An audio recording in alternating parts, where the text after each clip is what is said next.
자, 여러분 안녕하세요. 경제학장 박사입니다. 우리가 꼬박꼬박 내는 이 세금 말이죠. 이걸 누가 또 어떻게 써야 가장 효율적일까? 이런 고민 한번 좀 해보셨나요? 국가 전체를 위해서 한 곳에서 꽉 쥐고 관리하는 게 나을까요? 아니면 우리 동네 사정은 우리가 제일 잘하니까 지역에서 직접 쓰는 게 나을까요?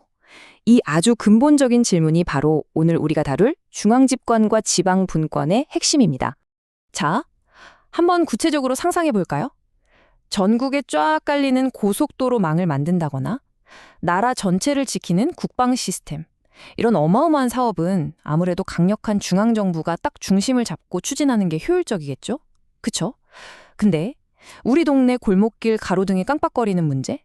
아니면 우리 애들 노는 놀이터에 그네 하나 새로 놓는 문제? 이건 어떨까요? 이걸 수백 킬로미터나 떨어진 곳에서 결정하는 게 과연 합리적일까요? 바로 이 지점에서 중앙집권과 지방분권의 논리가 팽팽하게 맞서는 겁니다. 왼쪽에 있는 중앙집권은요, 통일성과 효율성을 아주 중요하게 생각해요.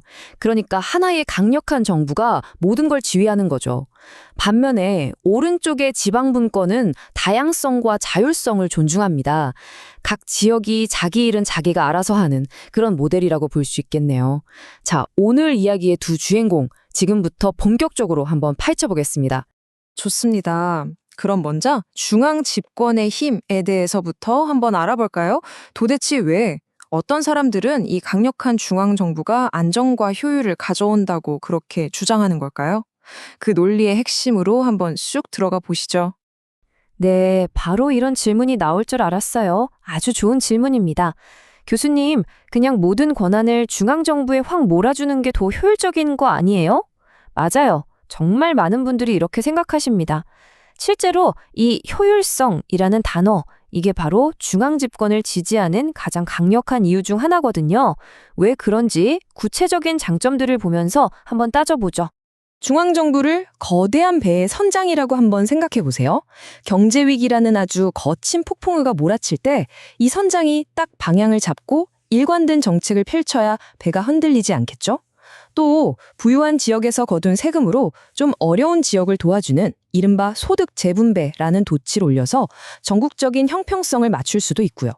모든 자원과 세금을 한 곳에서 관리하니까 낭비 없이 아주 효율적인 항해가 가능해지는 거죠. 자, 그럼 이런 효율성은 대체 어디서 나오는 걸까요? 바로 규모의 경제라는 개념 덕분입니다. 이거 말은 좀 어려워 보여도 국방을 예로 들면 아주 쉬워요. 전국 50개 지역에서 각자 군대를 만드는 거랑 하나의 강력한 통합군을 운영하는 거, 어느 쪽이 훨씬 돈도 덜 들고 강력할까요?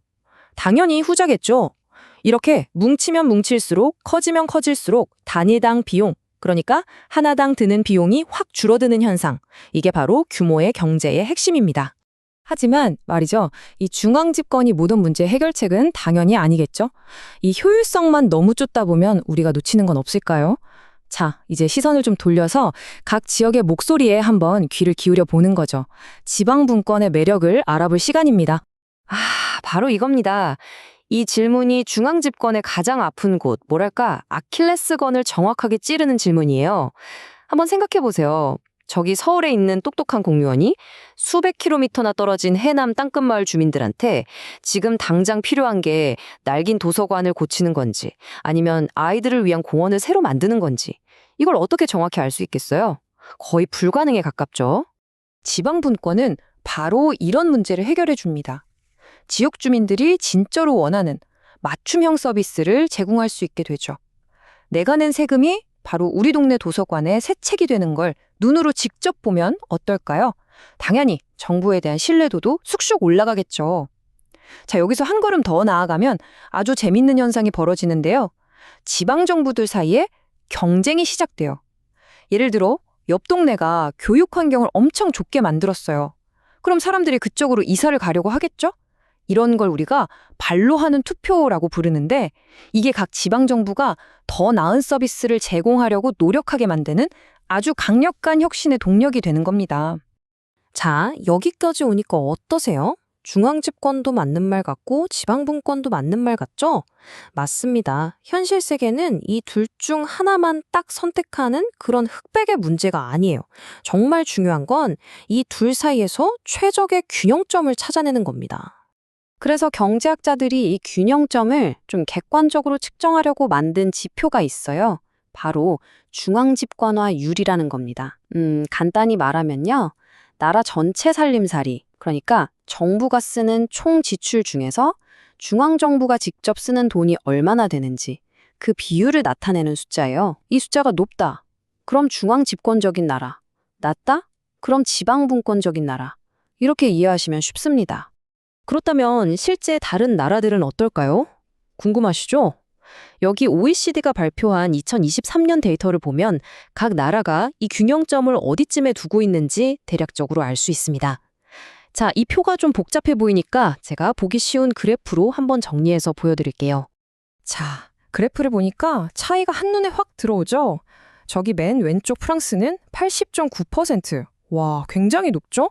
강력한 중앙정부가 국가를 이끌어가는 아주 전통적인 중앙집권 국가의 모습을 보여주고 있습니다. 반면에 저기 오른쪽 캐나다를 한번 볼까요? 33.8%에 불과해요. 캐나다는 워낙 땅도 넓고 다양한 주로 이루어진 연방 국가잖아요. 그러다 보니 각 지방정부의 자율성과 역할이 아주 클 수밖에 없는 거죠. 그럼 우리나라는 어디쯤 있을까요? 네, 57.0%로 그 중간 어딘가에서 우리만의 균형점을 찾아가고 있는 중이라고 볼 수 있겠습니다. 그래서 오늘 이야기의 핵심 결론 중 하나가 바로 이겁니다. 정답은 없다. 프랑스가 높다고 해서 캐나다가 낮다고 해서 어느 쪽이 더 좋거나 나쁘다고 말할 수가 없다는 거예요. 각 나라가 걸어온 역사적, 사회적 배경이 지금의 시스템을 만든 거고요. 또 가장 이상적인 균형점이라는 건 시대에 따라서 계속해서 변할 수밖에 없는 겁니다. 자, 그럼 오늘 우리가 나눈 이야기의 핵심만 다시 한번 딱딱 짚어보고 여러분이 한 번 더 깊이 생각해 볼 만한 질문을 하나 던지면서 마무리하도록 하겠습니다. 오늘 우리가 배운 핵심 정리해 볼까요? 첫째, 중앙 집권은 규모의 경제를 통해서 효율성과 형평성을 추구한다. 둘째, 지방 분권은 지역 주민의 선호를 잘 반영해서 정부의 대응성을 높인다. 그리고 셋째, 중앙 집권화율은 이 둘 사이의 균형을 보여주는 지표이고, 마지막으로 가장 중요한 것, 이 세상에 완벽한 정답은 없다. 각 나라의 상황에 맞는 답이 있을 뿐이다. 이 네 가지 꼭 기억해 주세요. 자, 이제 여러분 차례입니다. 지금 여러분이 살고 계신 동네를 한번 떠올려 보세요. 도로 관리나 쓰레기 수거, 공원 운영, 이런 수많은 공공 서비스들이 있잖아요. 이 중에서 이건 저기 멀리 있는 중앙정부보다 우리 구청이나 시청이 맡아서 하는 게 훨씬 더 낫겠다 싶은 게 혹시 있으신가요? 이 질문에 한번 스스로 답을 찾아보시는 순간 오늘 배운 이 재정학이 그냥 책 속에 있는 이론이 아니라 바로 여러분의 삶과 딱 연결될 겁니다. 지금까지 경제학장 막사였습니다. 감사합니다.